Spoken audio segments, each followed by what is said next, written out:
Matthew here from MiniWarGaming.com, bringing you another Beat Matt Batrep. We work so you can play. MiniWarGaming's Beat Matt Batrep. Kris has come all the way down from Burlington to challenge me to a game of Warhammer 40k. We're playing 2,000 points of Necrons versus Chaos Daemons. The new demons. And that's going to be interesting because I haven't played against demons in a while, never mind the new demons. So let's take a look at the mission as well as the armies. We're going to start by taking a look at my Necron army. Now I haven't actually played against demons since their new release, and so I didn't know what to expect, so I kind of just brought maybe a typical Necron army, maybe. We've got an Overlord here with a War Scythe and Resurrection Orb and Mind Shackle Scarabs, with a Necron Lord with a War Scythe and Mind Shackle Scarabs and Resurrection Orb, and he's with a bunch of Lich Guard with their shields and swords. We got an Annihilation Barge because I'm like, maybe he'll bring flying stuff and I want to shoot him down. Not quite sure. But Annihilation Barges are kind of good either way. And we had a Doomsday Arc over there too.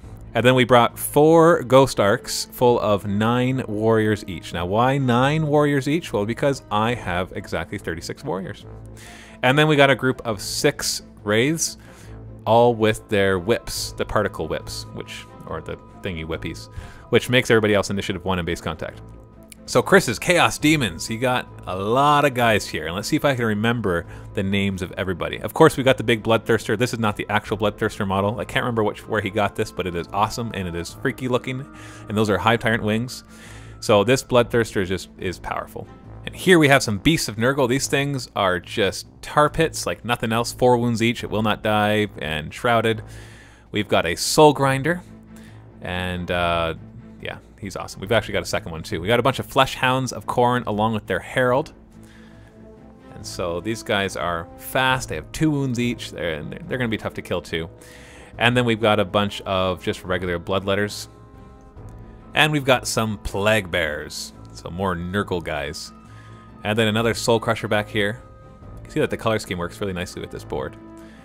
And then we've got Blood Crushers. These are cavalry. They have 3 wounds each and they hit hard. So it's kind of a scary looking army, but they are demons after all, so demons should be scary. And then we go into deployment. Now you can see we already have everybody on the board because we're kind of crammed in here right now because there's like 4 battle reports going at the same time, which is like a record for us.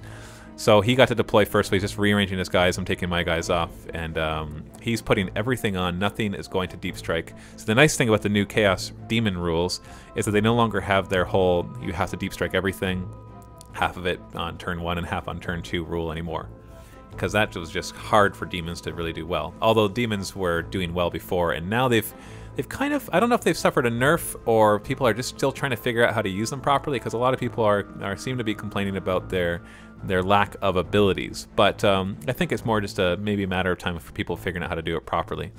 So he set up a nice big battle line with his Blood Thirster at the front there. He's not swooping yet, he's just gliding, because if he's swooping you have to be in reserve.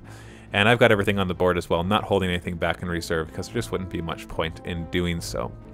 And so the table, the way we have it set up is we have 3 objectives, as we'll see in a second. That big huge piece of terrain right here, that's an objective. I know it's way bigger than it's supposed to be, but we're just having some fun here. So that whole thing is an objective. There's an objective, and one more objective over here. And we're doing the scenario kind of like the one where the fast attack can take objectives and also count as victory points if they're killed. These are going to be archeotype, architecture, whatever it is, so they're mysterious, so they can be bad. We got mysterious forest over here and on the other side of the board, and yeah, and the bastions are dilapidated, so they're armor 12 and the weapons don't work. And so we've got a lot of mysterious stuff on the board. The terrain pretty much is all mysterious except for the bastions, and of course the objectives are mysterious as usual. And so we're going to roll for trying to steal initiative, and I do not. And night fighting is in effect in the first turn. I forgot to show that roll, but we did roll for it, and night fighting is in effect. So demons turn 1. So these guys are all beasts, so they get to move 12 inches, which is nice. So they're very, very fast. And of course he has his cavalry, which are able to do the same. He's trying to figure out what this building is. It's a 1, which is the virus thing, and basically all the models. Actually, sorry, it's a 1 something. Yeah, all the models take some wounds from this virus, and so he loses a wound. But if he loses an entire model because of the virus, then it might spread to other people around. But he didn't, because he has 2 wounds on each of the guys. So we're going to find out what these trees are, because he did go through them, and one is actually nothing. And we got a dangerous terrain test on 2 of them, and one of them actually does fail it, and fails his ward save. So he does take a wound. And these little beads are showing how many wounds they've taken. Those guys are in the trees as well. We should have checked what that is. And one is absolutely nothing. Mysterious objective. So this is the one where they get to re-roll shooting if you are controlling it, which they are not, because they are not fast attack, nor are they troops. The Blood Crushers are elites. And then we got the Fleshhounds, who are fast attack, so they can take objectives, so they can hold that objective, but they don't have any shooting, so it doesn't really matter. It's a targeting relay. That's the word I was looking for. And the Plague Bearers of Nurgle are coming out. They're just nice and slow in there and everything. And then the Soul Grinders coming out, getting ready to do some damage as well. The Bloodletters, unfortunately, are rather slow. They're just regular infantry, and so they just move up there 6 inches. But you know who isn't slow? That big Bloodthirster. Because he decides to swoop, which means he can go up to 24 inches, and he's going, hello, boom! Oh, and one of the gifts that he got gave him +1 wounds, and it will not die. So he's up to 6 wounds, I believe, and it will not die, with a 3+ armor and a 5+ invulnerable. So he's nasty, just absolutely nasty.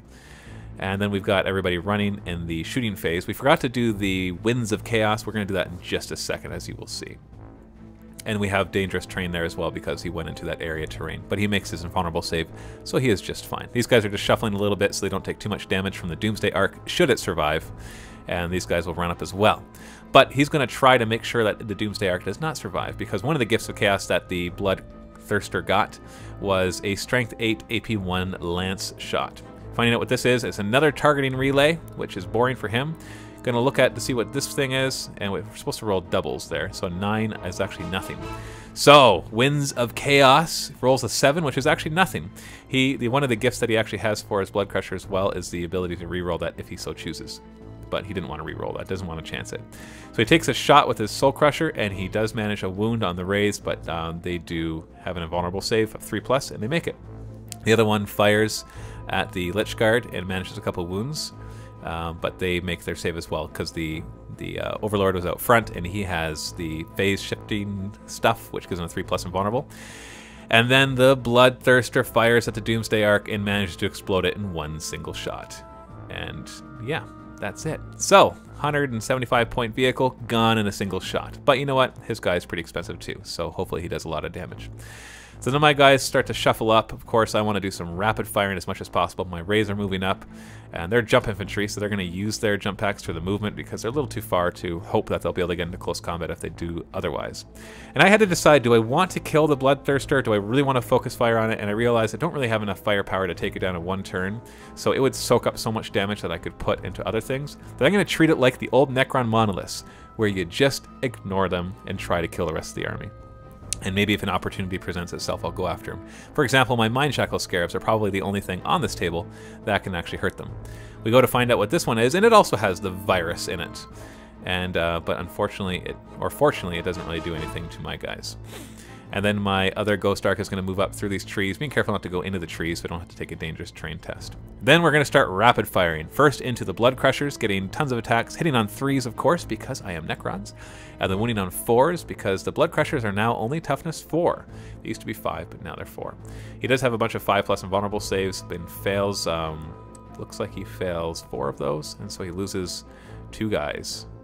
Or maybe it was 5 of them. Must have been 5 of them that he failed. So he loses 2 guys there. Then the Annihilation Barge fires into the Bloodletters. And remember, 6s, because it's Tesla, actually count as 3 hits. And so he inflicts a lot of damage there. I forget to do the bouncing thing from the arc, but I don't know if it matters, because usually I don't roll 6s anyways. And manages to kill 3 of them. Or, yep, 3 of them and take a wound. And so that's 7 wounds that he inflicted. The next Ghost Arc takes a shot at them as well, with lots of shots. I'm doing the Ghost Arc shots as well as the Warriors Inside at the same time, because I know I'm not going to do so much damage that it will have mattered to do them separately, and just speeds up the game. And because we're not in a tournament, you can do stuff like that. Only managed to kill a couple more, but then I had the last one firing as well from a little longer distance, so I think some of them are in rapid fire range, just because it's open top, so you just have to have 1 point in rapid fire range. And he fails a lot of invulnerable saves right there, so he loses a few more. So he still has a lot left, and these guys are fast, so I really do have to take down as many as possible. And I believe they're not fearless, but they pass leadership tests automatically, so they don't have to worry about running. Then I'm going to fire at the Beasts of Nurgle for no other reason than I don't have any real targets for this guy, because the Beasts of Nurgle are just going to soak up so much, because they have Shrouded. Since I'm firing through the forest, he gets a 3+ cover save. Actually, with the night fighting, that might have actually supposed to have been a 2+ cover save, because they would have had stealth as well, but it didn't matter because he took hardly any damage. And then I'm charging. And these guys, it's interesting how they work, because they're going through difficult terrain there, but they ignore it because of their phase rule, but they still go down to initiative 1 from 2 to 1. So that was in the FAQ there. So they only moved up 5 inches. They barely made their charge in there, but that should be okay because he's going to go first with the one guy that he got in base contact with. He's going to be initiative 1, but the rest of them I believe are initiative 3 or 4. Higher than 2 and higher than 1. That is for sure. So they pile in, and then they get to attack. And I really do need to get the initiative on these guys, meaning hit them before they have a chance to charge me, because then they get their furious charge and everything else, being Khorne, of course. And he manages to kill one of the wraiths just like that. But thankfully only one, and then he puts a wound on another one. So then my guys get to pile in 3 inches, ignoring terrain, of course, which is nice because they're all going to be able to fight. And being that they have tons of attacks each, and they have rending, and their strength 6, they should be able to do some damage, but we'll see. And then I'm going to do his attacks first, because the one guy with initiative 1, but he does nothing, hitting on 3s but rolling 3 1s. I'm hitting on 4s, and unfortunately I roll pitifully, and then I even roll 3 1s there. So I only managed to inflict 3 wounds, and none of them are even rending, which wouldn't matter anyways. But he did fail all 3 invulnerable saves, so one guy does go down. So that is tie combat. End of round 1. You can see he's taken quite a few casualties. I've lost my Doomsday Ark and 1 Wraith so far, but he's lost a lot of Flesh Hounds and 1 Blood Crusher, or maybe a couple Blood Crushers there. And it's taken some wounds on his Beasts of Nurgle. So he's taken more damage than me. I got a victory point for getting, or sorry, he got a victory point for getting first blood. So the score is currently 1-0 for the Demons. So then in Demons turn 2, these guys are beasts, so they're just ignoring whatever difficult terrain and moving up there 12 inches. They want to take down that Ghost Ark. They want to start popping open my Ghost Arks as soon as possible so they can get at the meaty contents on the inside. Then his Bloodthirster is going to glide, so he's a jump infantry now because he wants to be able to charge in case his gun doesn't do the trick, and he's going to target the Annihilation Barge. So the Beasts of Nurgle then move forward as well, and moving. And the funny thing with them is that they're beasts, but they have soul and purposeful, and so it's just a weird contradiction in rules and stuff. But whatever. Soul Crushers then move up as well, or Soul Grinders move up. The Plague Bearers of Nurgle, of course, advance. He's getting ready just to try to bring in as many guys as he possibly can. He has to engage my guys in close combat, obviously, because he doesn't really have much shooting, except from his 2 walkers and from his monstrous creature. We remember the Winds of Chaos this time, and he rolls it. A 4 is a really bad one for him. He does get a reroll, thankfully, and he rolls an 8. An 8 targets all Khorne, and it hits them on a 6, plus all unengaged enemies. And they take D6 strength 6 rending, I believe is what it is. And so he actually takes a wound on his Bloodthirster. And then it also targets his Flesh Hounds, but it doesn't hit them. And then it goes on each unengaged enemy model as well. So it does nothing to my Ghost Ark, does nothing to my Annihilation Barge, does nothing to my other Ghost Ark, does nothing to that Ghost Ark. Then we got the Lich Guard, and does nothing to them. And the last Ghost Ark, it does nothing. So Slaanesh decided that I just wanted to inflict a wound on the Bloodthirster. And then the Soul Grinder is going to target the Lich Guard, and he fires and he hits them 3 times and wounds them 3 times, and they have a 3+ armor because it's only AP 4, and they make that just fine. Or otherwise it might have been a 3+ invulnerable. Doesn't matter. They make it. And the other one fires at this Ghost Ark. He hits 3 times. I'm going to take my cover saves right now just because I only make one of them. And then he glances on a 6 and does not. And then he's firing his lance weapon from his Bloodthirster. He hits on a 2+ rerolling because his ballistic skill is 10, and he fails to do anything because he had to roll a 4 to glance and didn't. And then he's trying to charge and he fails, but he gets to reroll and he fails again. Oh, that must have been frustrating. And then the Bloodthirster, or the Bloodletters, are going to try, and they need to roll a 10, and they roll 7 because they're going through difficult terrain. And then the Flesh Hounds go to charge the Ghost Ark, but the Ghost Ark occupants get to Snapfire. And they roll lots of hits, actually. Looks like 6 of them. And then inflict 4 wounds. and he gets his 5+ save and actually saves one of them. And so he's going to look out Sir back, and it kills one of his own guys and puts a wound on one of the other ones because he doesn't want to kill his Herald for obvious reasons. And then he fails that charge but gets to reroll, and he rolls a 3. Exactly what he needed to. Now the reason he's re-rolling is because he has fleet, in case you're wondering. Only gets to move 3 inches forward, but because they're going to get to pile in another 3 inches, all of them should be able to get into combat just fine. And so that fleet really saved him. But those other two, the Bloodletters and the Beasts, really, really sucked there. And then he makes his charge on the Annihilation Barge just fine, which is good because, you know, you can't roll that crappy for the entire game. Blood Crushers then pile in. The 3 of them that were in base contact have to fight at initiative 1, and now I'm back up to initiative 2. And so he only has to, or maybe that was 3 of them. Well, there's some of them that are initiative 1. It's hard to see exactly how many there were.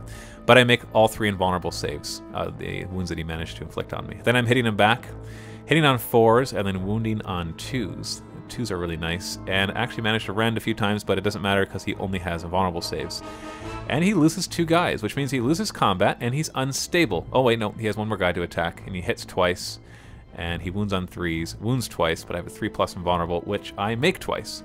So he has the unstable rule, which means he has to take a leadership test, and whatever he fails it by, he loses that many more wounds. No saves allowed. He loses 9 more wounds, so he loses all 3 Blood Crushers to being unstable. So if you're not familiar with the unstable rule, it's kind of a new one for the demons.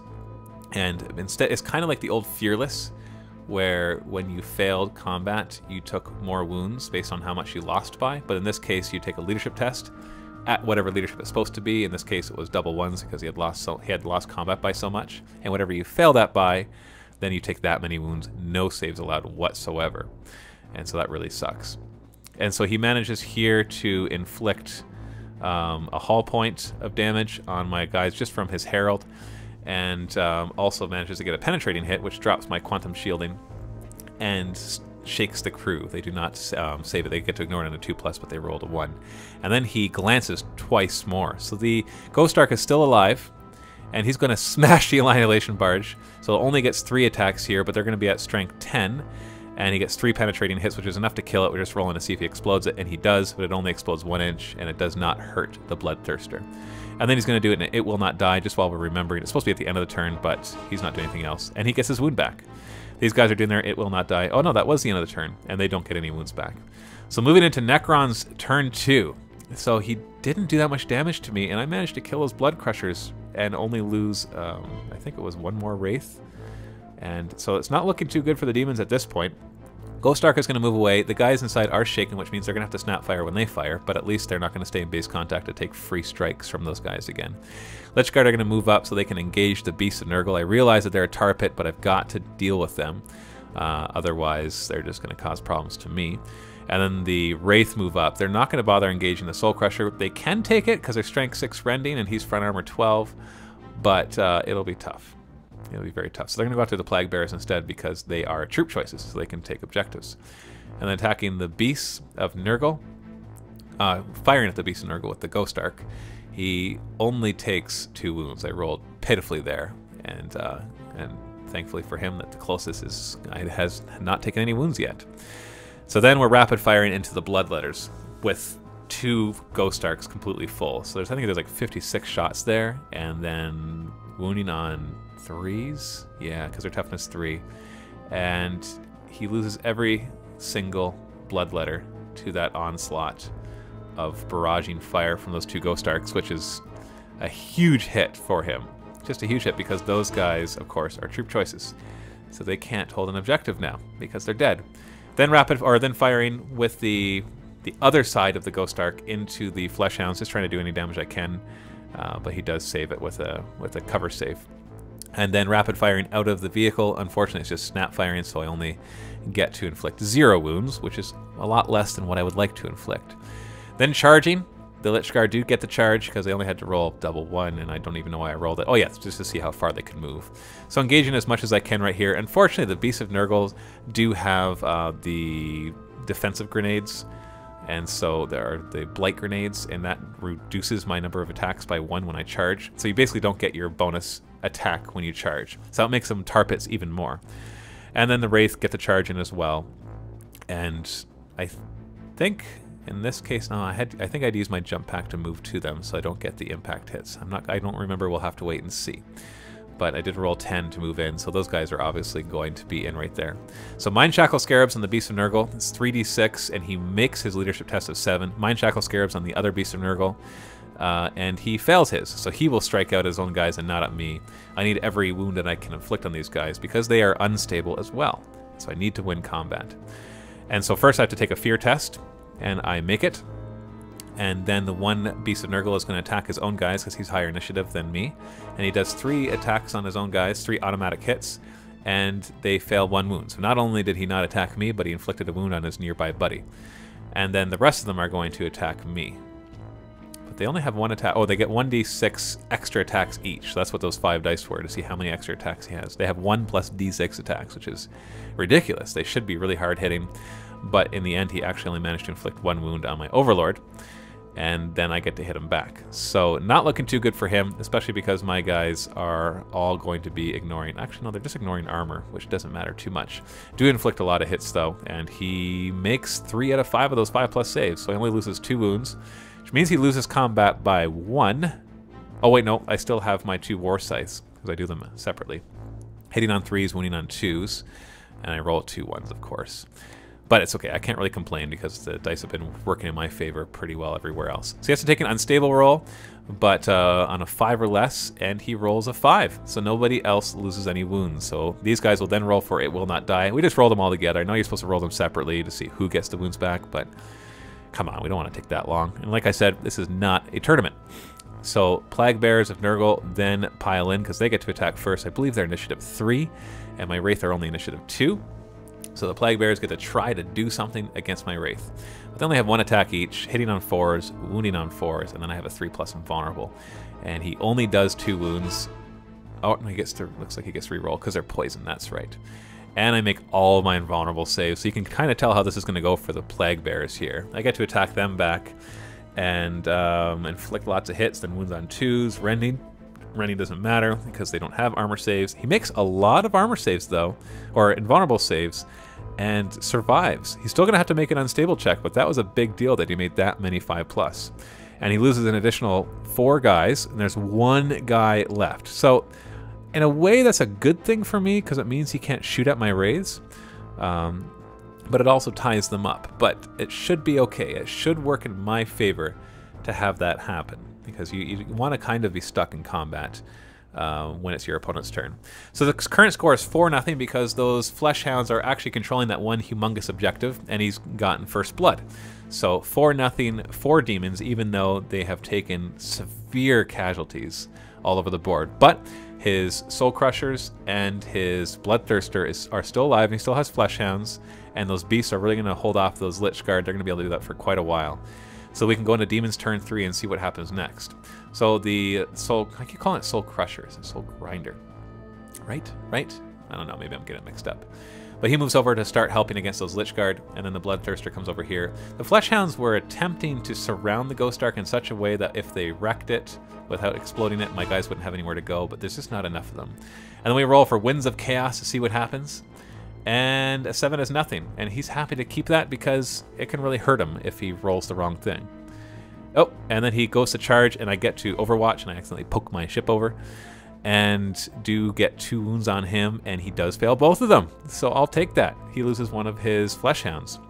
That's a bunch less attacks because they have Furious Charge plus Rage, which gives him +2 attacks on the charge. And then he charges my Rays with his Bloodthirster and the Soul Grinder. And the other Soul Grinder charges into the Lich Guard to really try to help them out. So those Rays are in trouble because those guys, both of them can insta-kill the Rays. So Flesh Hound, we got the Herald going first because he's high enough strength that he can actually penetrate the armor, and he does nothing. But then everybody else gets to go, and all they need is 1 glancing hit to finish it off, and all they can do is glance. We need 1 6 in here. And they manage exactly that with that many rolls. So they just barely destroy it, and then my guys emergency disembark, and they're going to have to take a pinning test, of course. And we have the Rays here who get to go first because everybody else is initiative 1 because they're all in base contact. And we're going to try to kill that Plague Bearer, so I have 2 of them focus on him, and I overkill him. I kill him with 4 wounds rather than just 1. But I really wanted him dead. I wanted to win combat there. Then the one gets to attack the Soul Grinder. and he gets 1 hit, and then he will penetrate on a 6 because of rending, and he does not. And then the other ones attack the Bloodthirster. They hit on 5s because he's weapon skill 10, and then they wound on 4s and do nothing. So not looking too good. The Soul Grinder is going to hit back. He will insta-kill anybody who fails, but he only manages 1 wound, and I do save that. So I'm very lucky there that I did not lose like 2 or 3 rays just from that. He's deciding not to smash. He just wants to go for a lot of attacks, and that way there's more... And on top of that, any 6s he rolls to wound are insta-killed. So he still manages to insta-kill one of them, because the one that had rolled this, he had rolled a 6 on, failed the save. And we do make our leadership test there, so those guys are not pinned. And then we have Mind Shackle Scarabs. The one beast fails his leadership test, so he will attack his own guys, and so does the other. So that's 2 beasts not attacking me. And then we got the Soul Crusher going first. I have to make a fear test, though, so we remember to do that. And so I do that. And so now the Soul Grinder, I keep saying Soul Crusher, Soul Grinder, attacks and rolls double 1. So gets no damage. So the dice are just working against him so badly this game. Although they've helped him in his in some of his saves, I think overall they're working more against him than for him. And he takes a wound from himself, and then the other one auto attacks as well. We're rolling these separately so we know which guy is the closest to him to get hurt. And the other one takes a wound as well, so that's 2 wounds that he's taken. That's going to contribute to his instability. And then his other guys get to attack, so he'll get 4d6 extra attacks, so 4 plus 46. So he still gets lots of attacks, rolls really poorly though, and inflicts 4 wounds, of which I get a 3+ armor save, and I fail 2 of them. So 2 Lich Guard do go down, although they might get back up on a 4+, and then everybody gets to attack back. And we're hitting on 3s here. This is everybody. This is just the Lich Guard, not the Lord or the Overlord. And don't do too well with the wounding, but he does fail 3 out of 4 of the saves, and he puts it onto the guy, of course, who does not have any wounds yet, because you can do that, because he hasn't started taking wounds yet. And then the Overlord and the Lord attack, and they inflict 2 more wounds, but he does get his 5+ invulnerable, and he fails both of them. So he has to kill the guy that started taking wounds, and then he takes a wound on somebody else. So the first one finally goes down, but he has lost by a lot, so he has to take an instability roll. And he fails it by 4, so he takes 4 more wounds. So he loses another guy and takes another wound on the other beast. So still only lost 2 guys. So you can see how much of a tar pit these guys are. So we got the 4 it will not die rolls. Die rolls, haha. And he only makes 1 of them, so he gets 1 wound back. But then I have my Resurrection Orb, my reanimation protocols. So on a 4+, both of them stand back up. So really what we're looking at here is tar pit versus tar pit, except my tar pit can actually inflict a lot of damage. Going to Necron's turn 3, my Ghost Ark decides to move at cruising speed, so he goes 12 inches. And this one is going to move only 6 inches and try to get within 12 inches of those Fleshhounds, which, because of the way these things are shaped, when you turn them for free, they actually get an extra inch or 2 of movement because of that. So we're trying to get both of them lined up so we can rapid fire into those Fleshhounds, and I think I managed to get both of them just in. And then these warriors are wrapping around so that they can provide some fire as well into these guys. The cover doesn't matter so much because it would just be a 5+, and they already have a 5+. So we're going to fire with all 3 of these, the 2 Ghost Arks and the other guys. So we have a bajillion attacks, which I'm firing from the Bastion. See that? The Bastion held all those. Isn't that awesome? And we inflict, I don't even know how many damage, although there's a lot of them that missed there. And he rolls and makes a ridiculous number of 5+ saves, only fails 3 of them. So lucky for him, they survived that. They should, in all rights, be dead, but like I said, the dice have worked against him enough in this game, and so it's about time that they work for him. Mind Shackle Scarabs on 2 of the beasts. The first one fails, and so does the second, so 2 of the beasts are going to be attacking themselves. And then the Soul Grinder gets to attack first, and unfortunately rolls poorly again, only gets 1 wound, and 4+ invulnerable, which I fail. So he does knock down one of the Lich Guard that is stuck in his claw, and so we're just going to knock down another one instead, because the other one's obviously not going to die because he's holding his claw in place. And then the beasts are going to attack themselves and manage 2 hits but no wounds. The other one attacks, gets D3 auto hits, and does 1 wounds on a 4 and does not wound. But it's still that many less attacks on me. Then he gets 1 plus D6 attacks on each of them, but only rolls 3. So he's just rolling pitifully for these guys. Rolling to attack, gets 3 hits. Oh, I forgot my fear roll, because that would actually change it to making it more hits, because it would be on a 3+. But I make my fear roll. And I also make 1 of the armor saves. So 2 guys have gone down, and then I get to hit back. So I'm going to put them all into the Beasts of Nurgle, and because they're easier to kill. In fact, I can't even hurt the Soul Grinder. And he fails a ton of his invulnerable saves. And that knocks down another beast and puts wounds on another guy. So still only kills 1 beast, but at the same time, he's going to have to take some instability rolls here. And then my Lord and Overlord attack inflict 2 more wounds, which he saves. So they seem to be saving the really big guys. So instability roll on these guys, and they lose 5 more wounds. I think that finishes them off. Yes, it does. So I win combat. Do these guys stand back up? One of them does. So 3 out of 4 Lich Guard have stood back up. That's like an extra 135 points for me. And then we pile into the Soul Grinder. Now only the Lord and the Overlord can hurt them, because they have Armor Bane on their Strength 7 weapons. But that should be enough, so we'll see what happens there. So attacking the Bloodthirster first, getting 3 attacks and managing a wound, which is rending, which is nice. So he gets a 5+ invulnerable instead of his 3+ armor. He does make that, though. The other 3 are going to attempt to hurt the Soul Crusher or Soul Grinder, which they can do on 6s, and they get none. So once again, not looking good for the Wraith, but they've killed so much that I could pretty much throw them away, and they would be worth their points at this time. The Bloodthirster once again going for the non-smash attacks, and I only fail 1 of the saves that I had to make. So once again, these guys are just, they're being a tar pit as well. So as much as you can complain about the Beast of Nurgle being a tar pit, my guys are just doing exactly the same thing back to him. And he insta-kills one of the Wraith with his Soul Grinder. And so I lose combat there, but I'm fearless and nothing else happens. So end of round 3, he's back down to 1-0 because he's no longer controlling that objective. Not looking good for him at all, because his only scoring unit are the Fleshhounds, which are not really numerous at this point, as you can see. Now they've got a nice juicy target there with those warriors, but other than that, we've got the Bloodthirster and 2 Soul Grinders left, and they can't take objectives. And the Soul Grinders can't even contest objectives because they are vehicles. So the Fleshhounds really want to take out these warriors because it'll just make them feel better. With Winds of Chaos, what do we roll? We roll 6, which is kind of like the 8. So all the enemies are going to take a damage. I think like all the Tzeentch ones take damage too, but they're engaged or not on the board. And nothing happens. So then he's going to charge, and I get to Overwatch, and I get 5 hits. So 5 hits is pretty good. And then inflict 3 wounds, of which he saves 1? Yeah, he only saved 1. So 1 Fleshhound goes down, and the rest just charge in. These guys, of course, are going to be nasty against my Warriors, because Warriors are just, they're not that good in close combat. Not without support.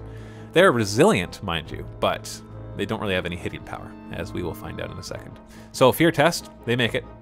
And then he gets to go first, and his main guy attacks first, and he has 6 attacks just on his own. And he only kills 1 guy. I make 2 out of 3 of my armor saves, so I can't complain about that. But then the other guys get to attack, hitting on 3s, and they're going to wound on 3s as well because they have Furious Charge. And they get lots of wounds, and I have a 4+ armor save, and I actually do really well with that and only lose 2 more guys. But it's not too big a deal because I'm going to pile in with my 6 guys that are remaining. They're going to hit back and hit on 4s and wound on 4s. So let's see if we can do any damage here. So we only managed 2 hits, and then no wounds. So I lose combat, so I have to make a leadership test or fall off the side of the board, and I just roll 7 or less, and I fail it. So he doesn't even have to try to overrun me because running towards the edge of the board at minimum 2 inches, and I'm like half an inch away from it, so they are dead. So he gets a good kill there, but it might be a little too late. But there's always a chance, as you will see, that he can come back. My Rays don't do any damage against the Soul Grinder. They try to hurt the Bloodthirster, and they fail miserably. And then the Soul Grinder is going to hit back, trying to insta-kill. Hitting on 4s, wounding on 2s. Can he get 2? He rolls a 1 again. This Soul Grinder has rolled so pitifully, it's just been sad. But I do fail my 3+ invulnerable, and so one of them is insta-killed. So he at least gets that victory. Bloodthirster then attacks. He is not smashing once again. He wants to go for quantity over quality. And he does get 1 insta-killed, 1 with the 6, because that's a special rule.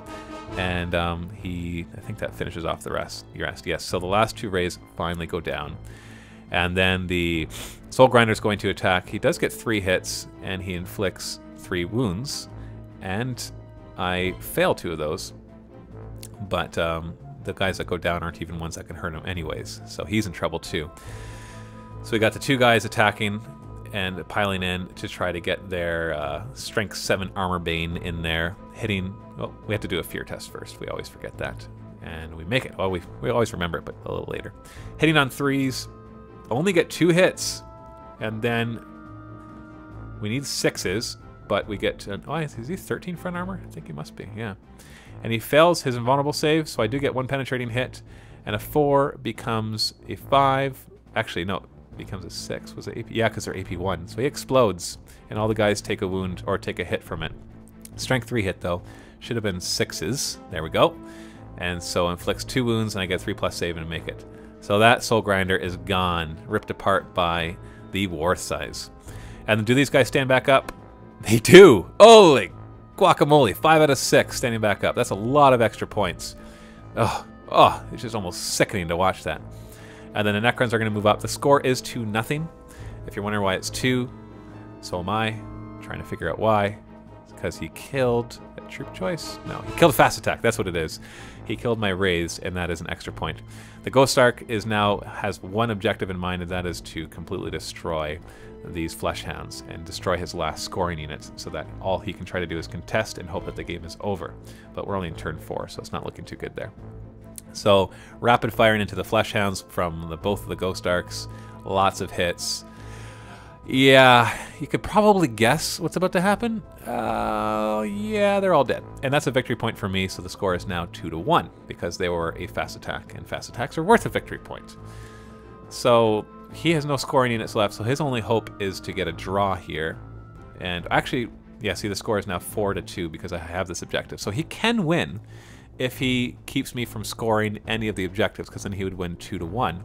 Or he can go after my Warlord and try to get another point right there as well. But yeah, it's not looking very good for him. But we are going into turn 5, which could be the last turn. So if he can deny the objectives as much as possible, then he might be able to win. Really what he needs to do is kill both these Ghost Arks and all their occupants, which he can do in one turn by shooting them open and then charging the guys inside. Winds of Chaos attack all the Khorne guys, and nothing happens to that Khorne guy.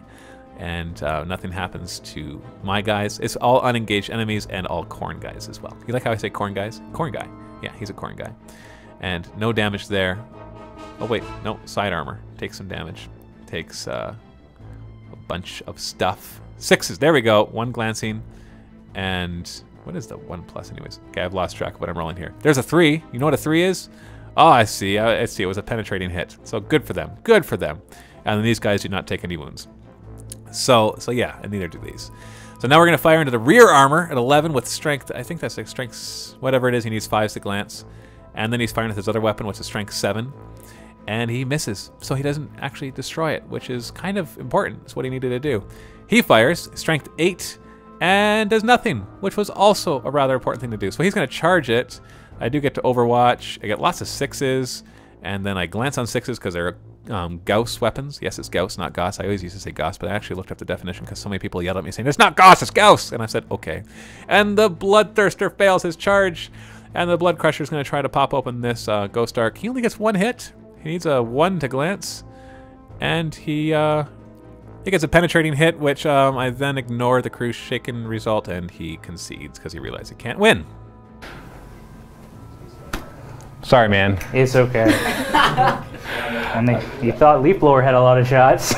Yeah. 56 God shots, was it? Roughly? The 2 of them firing at the Bloodletters, yeah. Unfortunately, the Demons didn't really stand a chance. The Blood... Well, we'll talk about more of this in the post-game show, but thank you very much for that game. Yeah, no, it was still fun. It's too bad that the dice kind of worked against you there. Because that's a lot of that was the dice working against you. That's 40k, though. Yeah, I guess that's true. But anyway, I hope that you enjoyed this battle report. Stay tuned for more Beat Bat Map Rap Raps, and we'll definitely have more, of those. So stay tuned for more Beat Map Bat Reps. We'll play more 40k, War Machine, X-Wing, Dreadball, whatever. Happy wargaming.